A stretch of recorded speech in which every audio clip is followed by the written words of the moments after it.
2. Depois das aparições. Orações e sacrifícios no cabeço.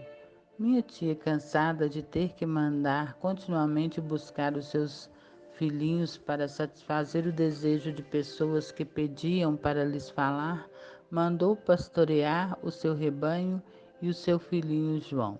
A Jacinta custou muito essa ordem, por dois motivos: por ter que falar a toda a gente que a procurava e, como ela dizia, por não poder andar todo dia junto de mim.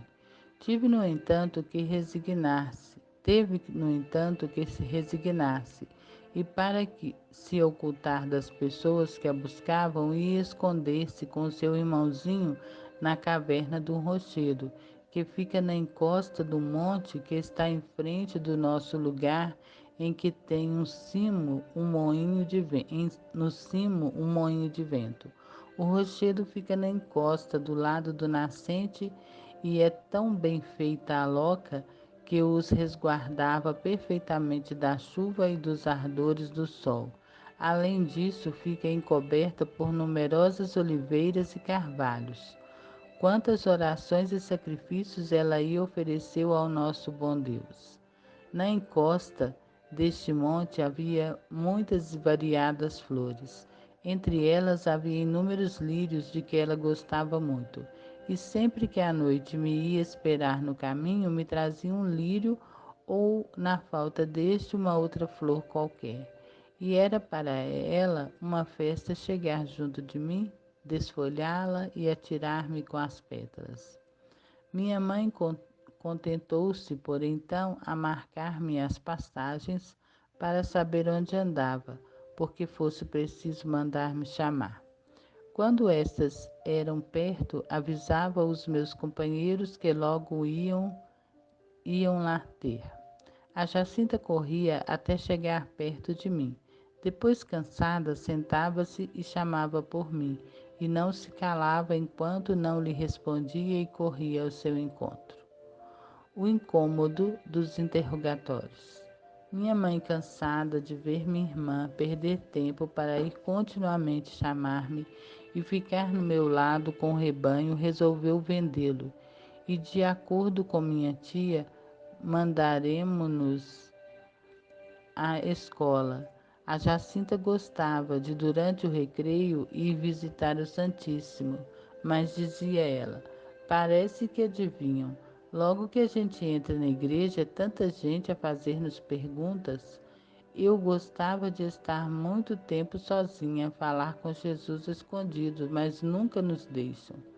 Na verdade, naquela gentinha simples das aldeias não nos deixavam. Contavam com toda a simplicidade todas as suas necessidades e aflições. A Jacinta mostrava pena, em especial quando se tratava de algum pecador, e então dizia: temos que rezar e oferecer sacrifícios a Nosso Senhor para que o converta e não vá para o inferno, coitadinho. Vem agora aqui a propósito contar uma passagem que mostra quando a Jacinta procurava fugir às pressas que a procuravam. Íamos um dia a caminho de Fátima, quando, já perto da estrada, vemos que descem do automóvel um grupo de senhoras e alguns cavalheiros. Não duvidamos em momento que nos procuravam. Fugir já não podíamos, sem ser notados, mas para diante, na esperança de passar sem ser conhecidas. Ao chegarem junto de nós, as senhoras perguntaram se conhecemos os pastorinhos a quem apareceu Nossa Senhora. Respondemos que sim, se sabíamos onde moravam. Demos-lhes todas as indicações precisas para ir lá ter e corremos a ocultar-nos nos campos em um silvado. A Jacinta, contente com o bom resultado da experiência, disse: havemos de fazer assim sempre, que não nos conheçam. O Santo Padre Cruz. Foi também um dia, por sua vez, o senhor Dr. Cruz de Lisboa a interrogar-nos. Depois de seu interrogatório, pediu-nos para lhe irmos mostrar o sítio onde Nossa Senhora nos tinha aparecido. Pelo caminho ia uma de cada lado de sua reverência, que se que ia montado em um jumento tão pequeno que quase arrastava com os pés pelo chão. Foi-nos ensinado uma ladainha de jaculatórias, das quais a Jacinta escolheu duas que depois não cessava de repetir. Eram: Ó meu Jesus, eu vos amo, doce coração de Maria, sede minha salvação. Um dia, na sua doença, disse-me: Gosto tanto de dizer a Jesus que eu amo, quando lhe digo muitas vezes parece que tenho lume no peito, mas não me queimo. Outra vez dizia: Gosto tanto de Nosso Senhor e de Nossa Senhora que nunca me canso de lhes dizer que os amo. Graças alcançadas pela Jacinta. Havia no nosso lugar uma mulher que nos insultava sempre que nos encontrava. Encontramo-la um dia quando saía de uma taberna e a pobre, como não estava em si, não se contentou desta vez só com insultar-nos. Quando terminou o seu trabalho, a Jacinta disse-me: Temos que pedir a Nossa Senhora e oferecer-lhe sacrifícios pela conversão desta mulher. Diz tantos pecados que, se não se confessa, vai para o inferno. Passados alguns dias, corríamos em frente da porta da casa desta mulher. De repente, a Jacinta para no meio de sua carreira e, voltando-se para trás, pergunta: Olha, é amanhã que vamos ver aquela senhora? É sim. Então não brinquemos mais. Fazemos este sacrifício pela conversão dos pecadores. E sem pensar que alguém a podia ver, levantava as mãozinhas e os olhos ao céu e fazia o oferecimento. A mulherzinha espreitava por um postigo da porta e depois dizia ela à minha mãe que a tinha impressionado tanto aquela ação da Jacinta que não necessitava de outra prova para crer na realidade dos fatos. E daí para o futuro não só nos não insultava, mas pedia-nos continuamente para pedirmos por ela a Nossa Senhora que lhe perdoasse os seus pecados. Encontrou-nos um dia uma pobre mulher e, chorando, ajoelhou-se diante de Jacinta a pedir-lhe que obtivesse de Nossa Senhora a cura de uma terrível doença. A Jacinta, ao ver de joelhos diante de si uma mulher, afligiu-se e pegou-lhes nas mãos trêmulas para levantar. Mas vendo que não era capaz, ajoelhou-se também e rezou com a mulher 3 Ave-Marias. Depois pediu-lhe que se levantasse, que Nossa Senhora havia de curá-la. E não deixou mais de rezar todos os dias por ela, até que, passado algum tempo, tornou a aparecer para agradecer a Nossa Senhora a sua cura. Outra vez era um soldado que chorava como uma criança. Tinha recebido ordem de partir para a guerra e deixava a sua mulher em cama, doente, e 3 filhinhos. Ele pedia ou a cura da mulher ou a revogação da ordem. A Jacinta convidou-o a rezar com ela o terço. Depois disse-lhe: Não chore. Nossa Senhora é tão boa, com certeza faz-lhe a graça que lhe pede. E não esqueceu mais o seu soldado. No fim do terço, rezava sempre uma Ave-Maria pelo soldado. Passados alguns meses, apareceu com sua esposa e seus 3 filhinhos para agradecer a Nossa Senhora as 2 graças recebidas. Por causa de uma febre que ele tinha dado na véspera de partir, tinha sido livre do serviço militar. E sua esposa, dizia ele, tinha sido curada por milagre de Nossa Senhora. Novos sacrifícios. Disseram um dia que vinha interrogar-nos um sacerdote que era santo e que adivinhava o que se passava no íntimo de cada um e que por isso ia descobrir se sim ou não dizíamos a verdade. A Jacinta dizia então, cheia de alegria: Quando virá este senhor padre que adivinha? Se adivinha, há de saber muito bem que falamos verdade. Brincávamos um dia sobre o poço já mencionado. A mãe da Jacinta tinha ali uma vinha pegada. Cortou alguns cachos e veio trazer-nos-los para que os comêssemos. Mas a Jacinta não esquecia nunca de seus pecadores. Não os comemos, dizia ela, e oferecemos este sacrifício pelos pecadores. Depois correu a levar as uvas às outras crianças que brincavam na rua. À volta vinha radiante de alegria. Tinha encontrado os nossos antigos pobrezinhos e tinha-lhes dado a eles. Outra vez minha tia foi chamar-nos para comermos uns figos que tinha trazido para casa e que na realidade abriam um apetite a qualquer. A Jacinta sentou-se conosco, satisfeita ao lado da cesta, e pega no primeiro para começar a comer, mas de repente lembra-se e diz: É verdade. Ainda hoje não fizemos nenhum sacrifício pelos pecadores. Temos que fazer este. Põe o figo na cesta, faz o oferecimento e lá deixamos os figos para converter os pecadores. A Jacinta repetia com frequência estes sacrifícios, mas não me detenho a contar mais, senão nunca acabo. A doença de Jacinta. É o item 3 já. Jacinta vítima de pneumônica. Passaram assim os dias da Jacinta, quando Nosso Senhor mandou a pneumônica, que a prostrou em cama com seu irmãozinho. Nas vésperas de adoecer, dizia: Dói-me tanta cabeça e tenho tanta sede, mas não quero beber para sofrer pelos pecadores. Todo o tempo que me ficava livre da escola e de alguma outra coisa que me mandavam fazer, ia para junto dos meus companheiros. Quando um dia passava para a escola, disse-me a Jacinta: Olha, diz a Jesus escondido que eu gosto muito dele e que eu amo muito. Outra vez dizia: diz a Jesus que lhe mando muitas saudades. Quando ia primeiro ao quarto dela, dizia: Agora vai ver o Francisco. Eu faço o sacrifício de ficar aqui sozinha. Um dia sua mãe levou-lhe uma xícara de leite e disse-lhe que o tomasse.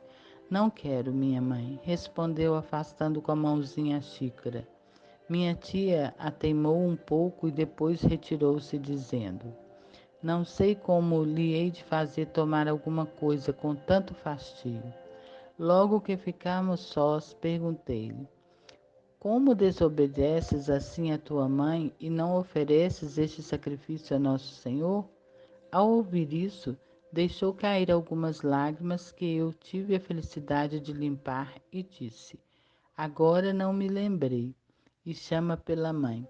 Pede-lhe perdão, que toma tudo quanto ela quiser.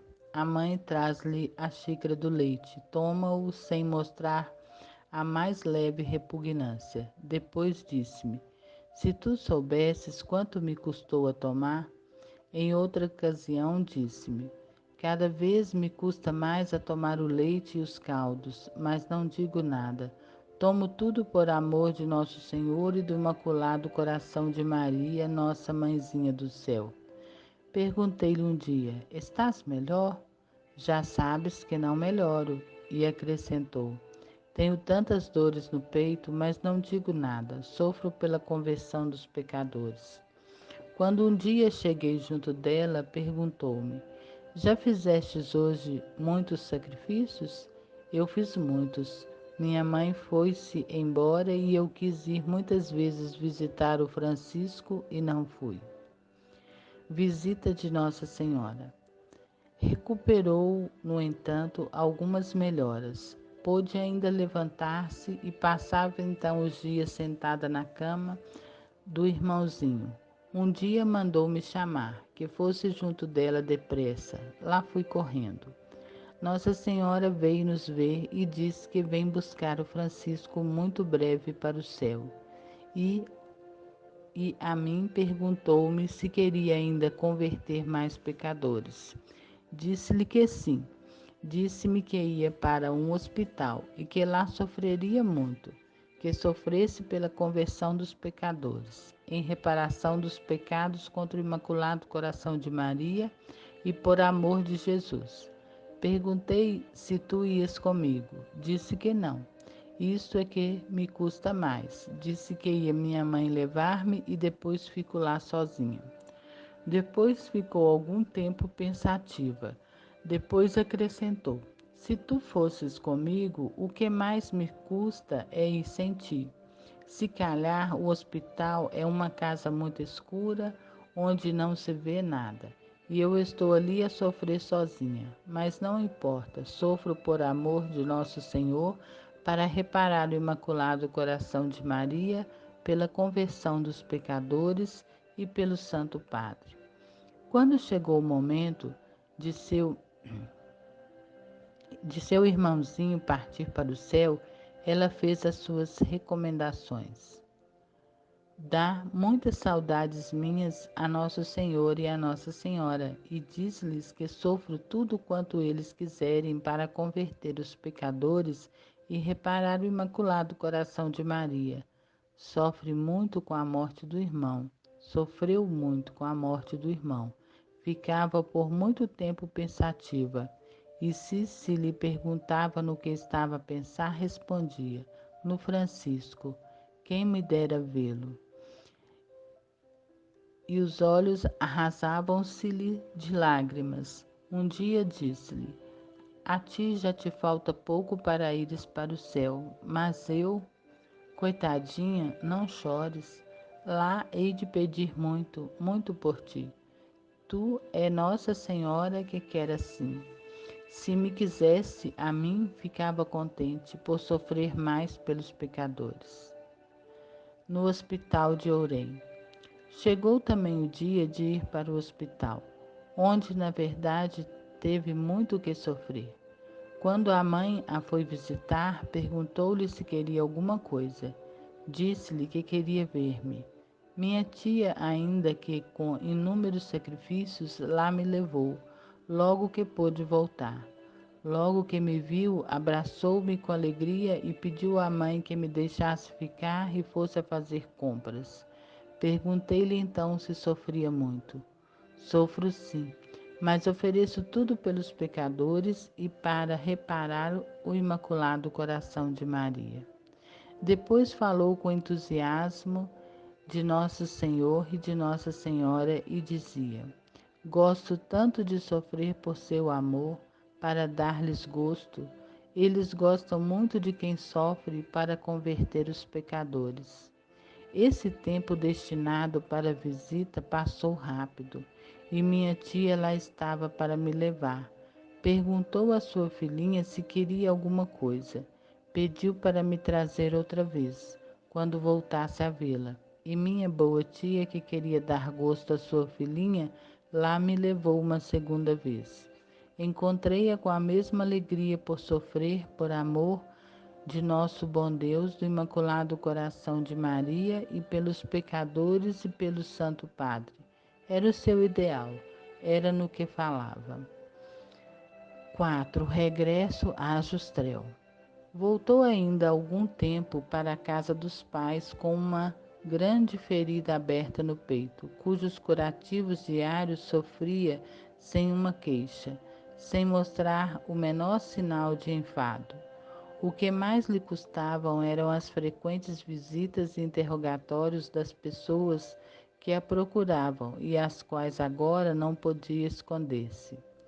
Ofereço também este sacrifício pelos pecadores, dizia com resignação. Quem me dera ir ao cabeço rezar ainda um terço na nossa loca, mas já não sou capaz. Quando fores à cova da Iria, reza por mim. De certo, nunca mais lá vou, dizia com lágrimas a correr-lhe pelas faces. Um dia disse-me minha tia: pergunta a Jacinta o que está a pensar quando está tanto tempo com as mãos na cara sem se mover. Já lhe tenho perguntado, mas sorri-se e não responde. Fiz a pergunta. Penso, respondeu, em Nosso Senhor, Nossa Senhora, nos pecadores e em. Nomeou algumas coisas do segredo. Gosto muito de pensar. Minha tia perguntou-me pela resposta de sua filhinha. Com um sorriso tinha tudo dito. Então dizia minha tia à minha mãe, contando o que se tinha passado. Não entendo a vida dessas crianças, é um enigma. E minha mãe acrescentava: quando estão sós, falam pelos cotovelos, sem que a gente seja capaz de lhes apanhar uma palavra. Por mais que escute, e logo que chega alguém, baixam a cabeça e não dizem uma palavra. Não posso entender este mistério. 5. Novas visitas de Nossa Senhora. De novo, a Santíssima Virgem se dignou visitar a Jacinta para lhe anunciar novas cruzes e sacrifícios. Deu-me notícia e dizia-me: disse-me que vou para Lisboa, para outro hospital que não te torno a ver, nem a meus pais, que depois de sofrer muito morro sozinha, mas que não tenha medo, que me vai lá ela a buscar para o céu. E chorando abraçava-me e dizia: nunca mais te torno a ver. Tu lá não me vais a visitar. Olha, reza muito por mim, que morro sozinha. Até que chegou o dia de ir para Lisboa, sofreu horrivelmente. Abraçava-se a mim e dizia chorando: nunca te hei de tornar a ver, nem a minha mãe, nem os meus irmãos, nem o meu pai. Nunca mais hei de ver ninguém, e depois morro sozinha. Não penses nisso, lhe disse um dia. Deixa-me pensar, porque quanto mais penso, mais sofro, e eu quero sofrer por amor de nosso Senhor e pelos pecadores, e depois não me importo. Nossa Senhora vai-me lá buscar para o céu. Às vezes beijavam um crucifixo e, abraçando-o, dizia: ó meu Jesus, eu vos amo e quero sofrer muito por vosso amor. Outras vezes dizia: ó Jesus, agora podes converter muitos pecadores, porque este sacrifício é muito grande. E perguntava-me às vezes: e vou morrer sem receber a Jesus escondido? Se me levasse Nossa Senhora quando me fora buscar? Perguntei-lhe uma vez: que vais a fazer no céu?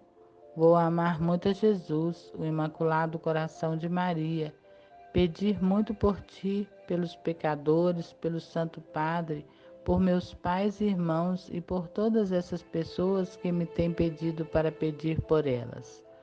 Quando a mãe se mostrava triste por ver tão doentinha, dizia: não se aflija, minha mãe, vou para o céu.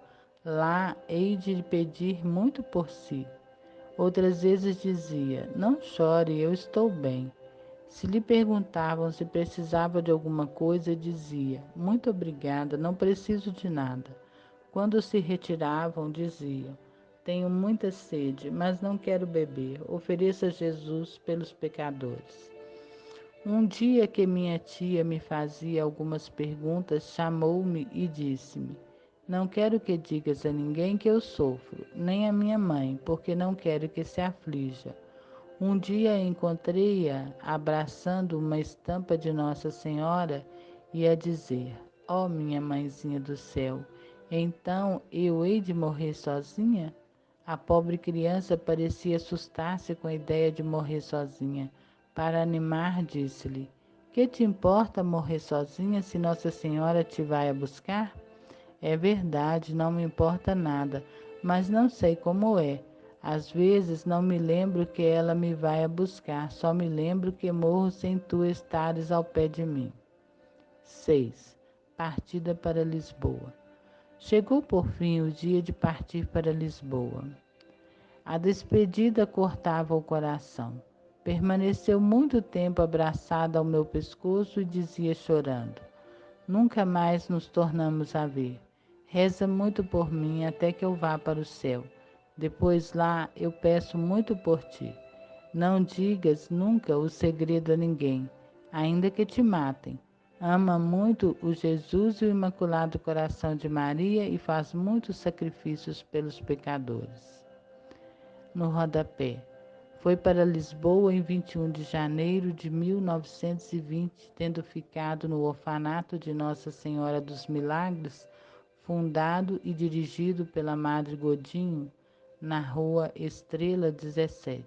Foi internada a 2 de fevereiro de 1920 no Hospital Dom Estefânio. Aí faleceu, a 20 de fevereiro de 1920, às 22 horas e 30 minutos. De Lisboa, mandou-me ainda dizer que Nossa Senhora já lá tinha ido ver, que ele tinha dito a hora e dia em que morreria e recomendava-me que fosse muito boa. Apêndice. Acabo, excelentíssimo e reverendíssimo senhor bispo, de contar a vossa excelência reverendíssima o que recordo da vida da Jacinta. Peço a nosso bom Deus se digne aceitar este ato de obediência para acender nas almas a chama do amor dos corações de Jesus e Maria.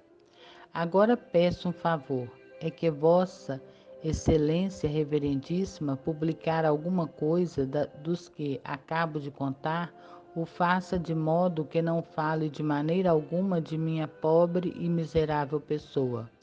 Confesso, porém, excelentíssimo e reverendíssimo bispo, que se soubesse que vossa excelência reverendíssima tinha queimado este escrito sem querer o ler, eu teria nisso muito gosto, pois o escrevi unicamente para obedecer à vontade de nosso bom Deus, para mim, declarada na vontade expressa de vossa excelência reverendíssima.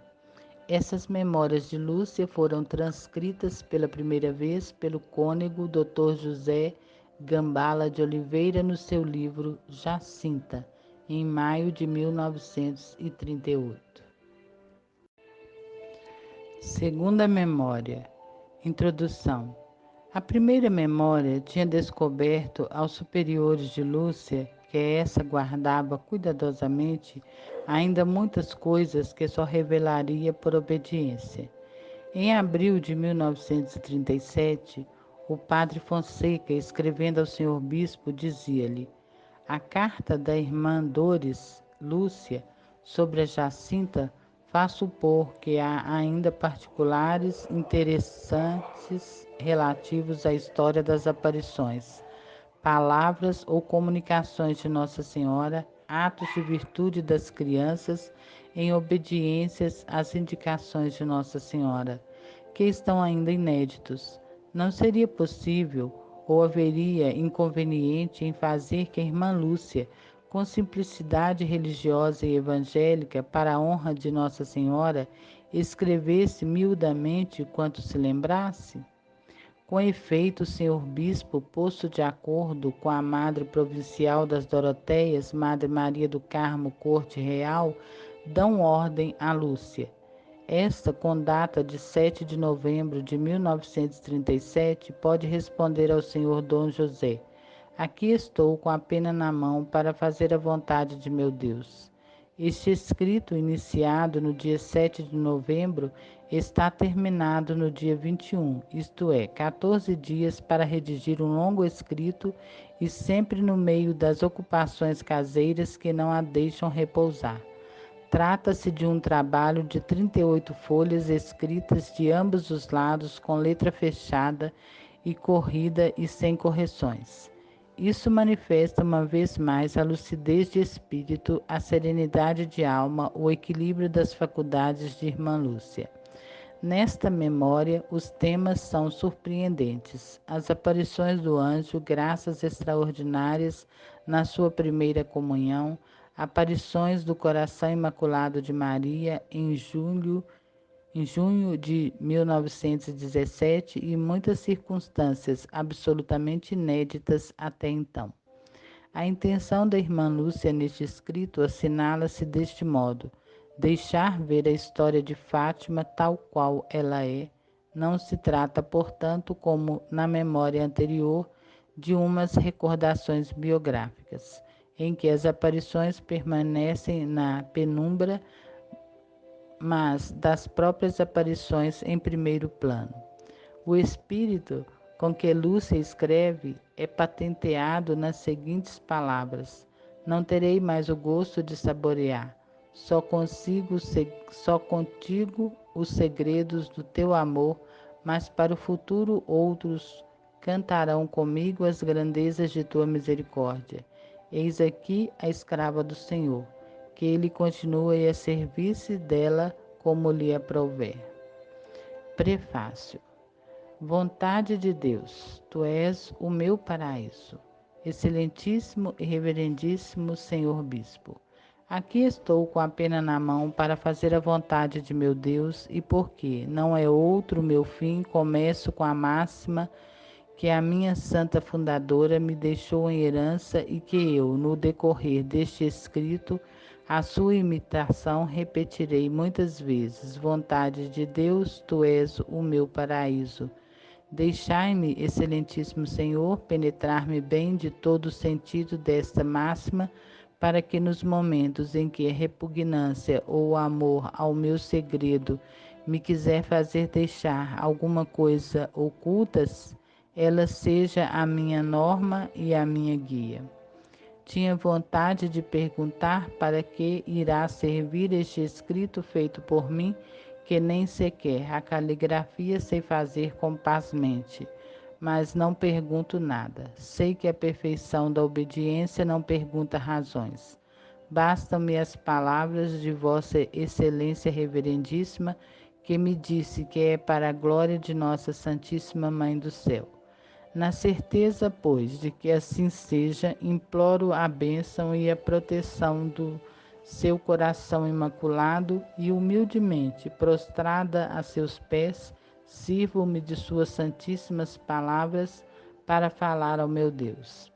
Eis aqui a última das vossas escravas, ó meu Deus, que numa plena submissão à vossa vontade santíssima, vem rasgar o véu de seu segredo e deixar ver a história de Fátima tal qual ela é.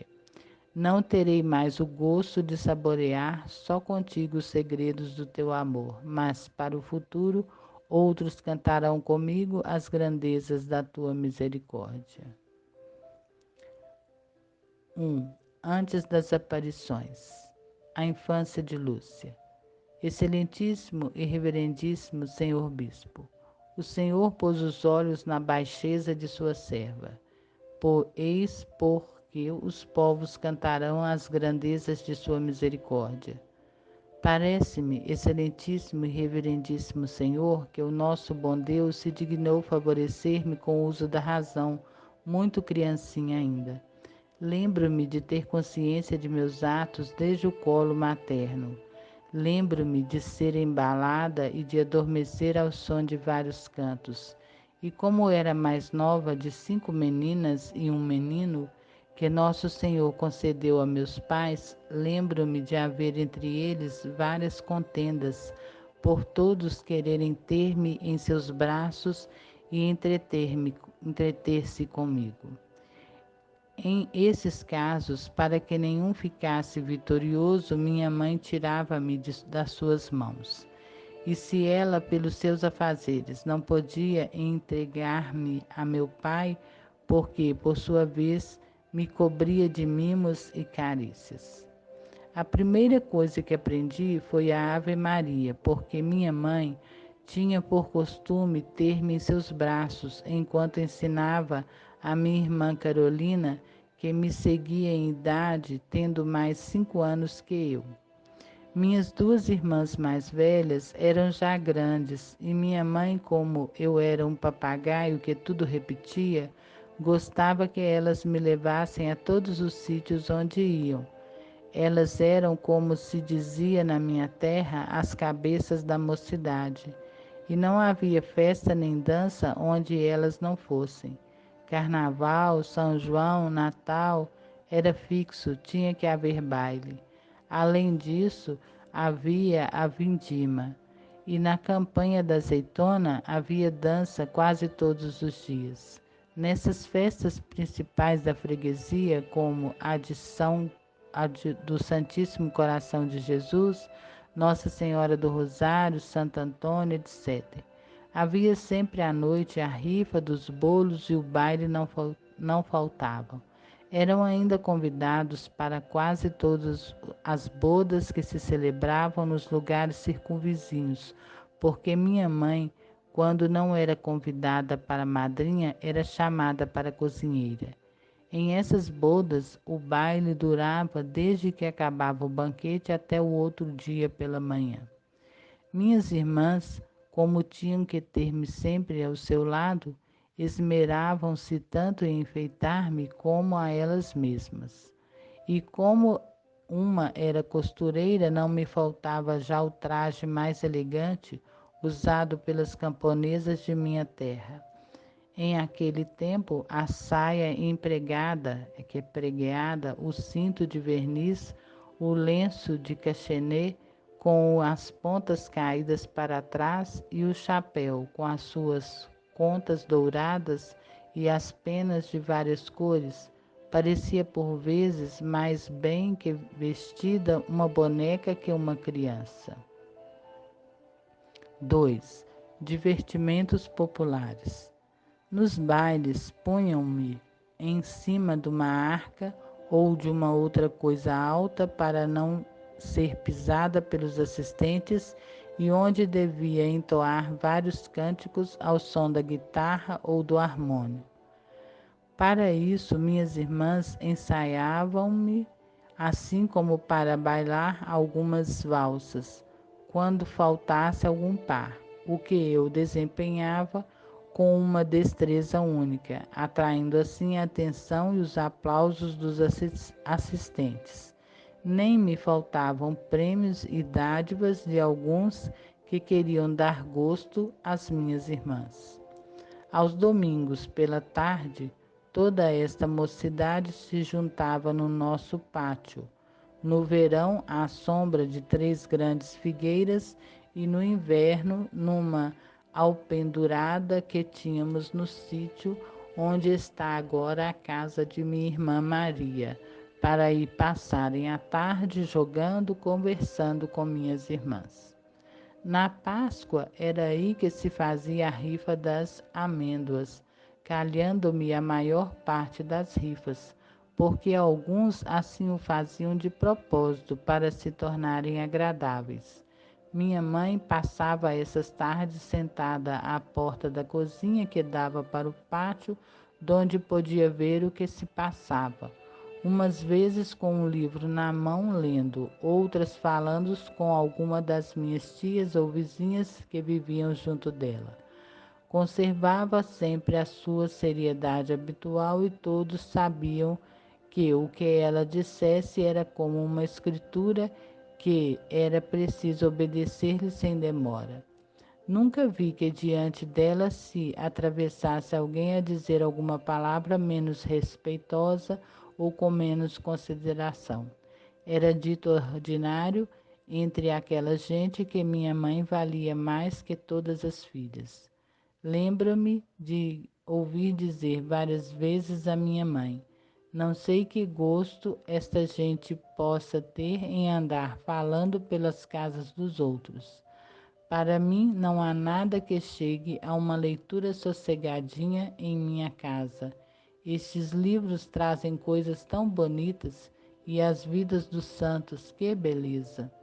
Parece-me que já disse a Vossa Excelência Reverendíssima como passava os dias da semana rodeada das crianças do nosso lugar, que as mães para ir para os campos pediam a minha para as deixar junto de mim.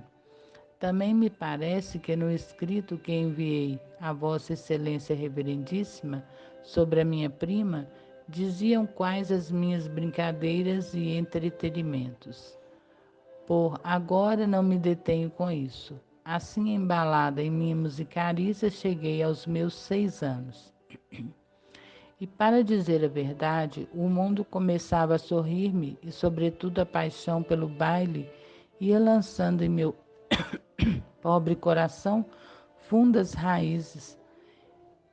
E confesso que, se o nosso bom Deus Não tem usado para comigo sua misericórdia especial, por aí o demônio ter-me-ia perdido.